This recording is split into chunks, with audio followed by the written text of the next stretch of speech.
Šķiroto atkritumu savākšanas laukums Aizputē ir sen gaidīts, jo līdz šim iedzīvotājiem bija visai ierobežotas iespējas nodot dažāda veida sašķirotos sadzīves atkritumus. Laukuma izbūvē ieguldīti vairāk nekā 220 000 eiro, ko nodrošinājusi Dienvidkurzemes novada pašvaldība. Ejam soli pa solim, lai mums būtu katrā vietā šie šķirošanas laukumi. Ja Grobiņā mēs iztiekam, teiksim, ar poligonu Ķīvītes, kas ir netālu, tad mums ir gan šķirošanas laukumi gan Priekulē, gan Rucavas pusē. Un tad mēs cenšamies aptvert visu teritoriju, lai cilvēkiem, kas tomēr vēlās to darīt, lai būtu iespēja to izdarīt. Ja redzot, cik šodien tomēr šī vieta un vide ir sakārtota, ka tas jau tomēr tā vieta vien vedina uz pareizu rīcību un jāpriecājās par katru lietu, kas varbūt nenonāks kaut kur, kur viņai nav jābūt, bet nonāks šajos konteineros. Pašvaldības izveidotās infrastruktūras apsaimniekošanu, darbības nodrošināšanu, kā arī laukumā nodoto atkritumu nogādāšanu pārstrādē turpmāk veiks reģionā strādājošais vides apsaimniekošanas uzņēmums. Man ir patiesi prieks jūs redzēt kuplā skaitā. Un liela paldies ir jāsaka Aizputas pilsētas pārvaldei, Dienvidkurzemes novada pašvaldībai par iespēju, par iespēju izbūvēt šo laukumu priekš jums iedzīvotājiem un arī priekš mums apsaimniekotājiem. Ikdienā mēs rūpējamies par tīru, sakārtotu vidi. Un šis laukums dos iespēju, efektīvāk šķirot atkritumus. Laukums ir liels, plašs.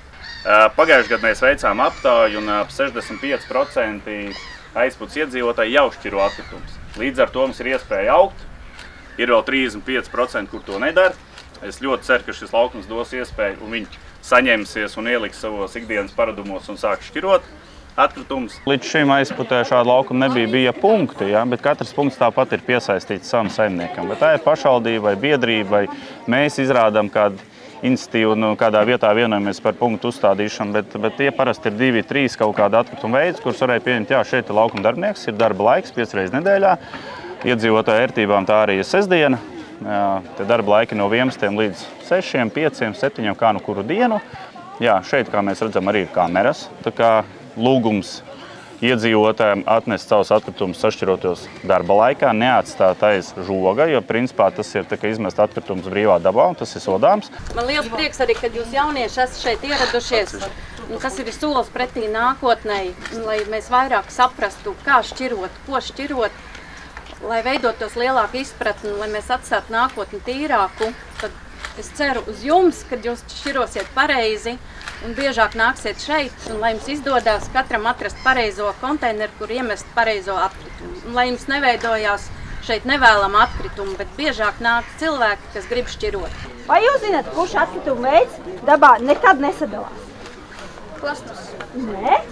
Stīkls. Jā, pēc tam pienāc pie manis. Vai jūs zināt, kurā atkritumu konteinerā jāliek dzērienu paka? Kurā? Es zinu. Saki? Kartona. Jā, to mēs liekam dzeltenajā. Jā. Un pēdējais jautājums, bet ātri rokas. Apmēram cik vidēji Latvijā viens cilvēks vada gadu? 400. Lai atkritumu šķirošana kļūtu par ikdienas paradumu, svarīgi to apgūt kā pieaugušajiem, tā bērniem. Kā jums ir mājās ar atkritumu šķirošanu? Šķirojat atkritumus? Es šķiroju. Kā tu to dari? Visus nē, bet es lieku atsevišķās kastēs. Papīrs liek atsevišķās un plasmas liek vienkārši viss. Plasmas es lieku vienā un pudeles es lieku atsevišķi. Un vedu uz tur, kur nodod pudeles. Vecāki arī tevi šķiro? Jā. Visi jūs šķiroja? Jā. Kā tev ir mājās? Jā, man arī ir vairāk konteineri, ir papīram, tad ir ēdienu atliekām, un tad ir tekstilam.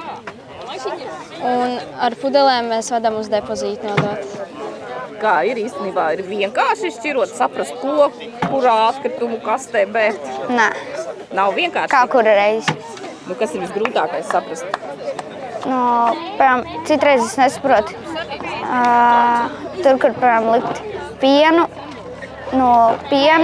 un piemēram, krējumi, tās viss atsevišķi. Krējumi ir tādā plasmas, un piens ir tādā, nu, kā kur reiz pērk. Tas iepakojums, tu nezini, kur likt. Jā. Kas tev šķiet grūtākais? Man ir viss diezgan saprotams, kur kas ir jāliek. Tu mājās šķiro atkritumus? Jā, es šķiroju atkritumus. Kā tas notiek? Es vai nu šķiroju viņus vairāk kā pudeles pie pudelēm, stīklus pie stīkliem un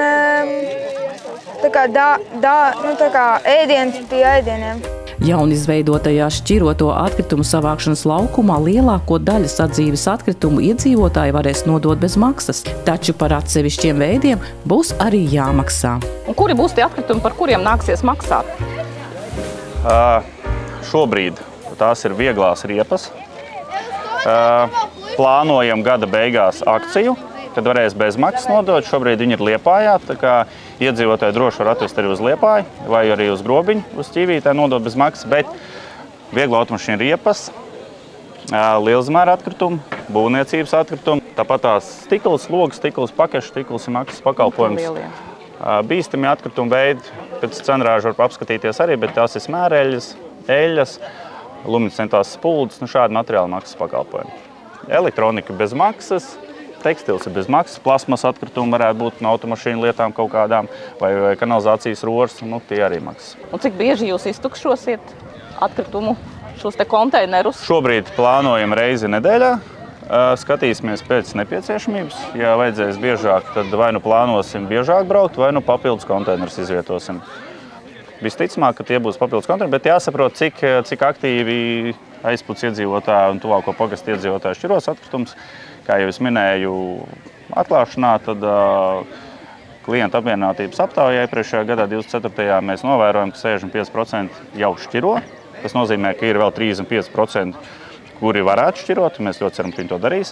Attiecīgi mēs no savas puses varam piedāvāt izglītošo programmu vai materiālus, lai viņus varētu mudināt to darīt. Un šis laukums droši vien būs tāds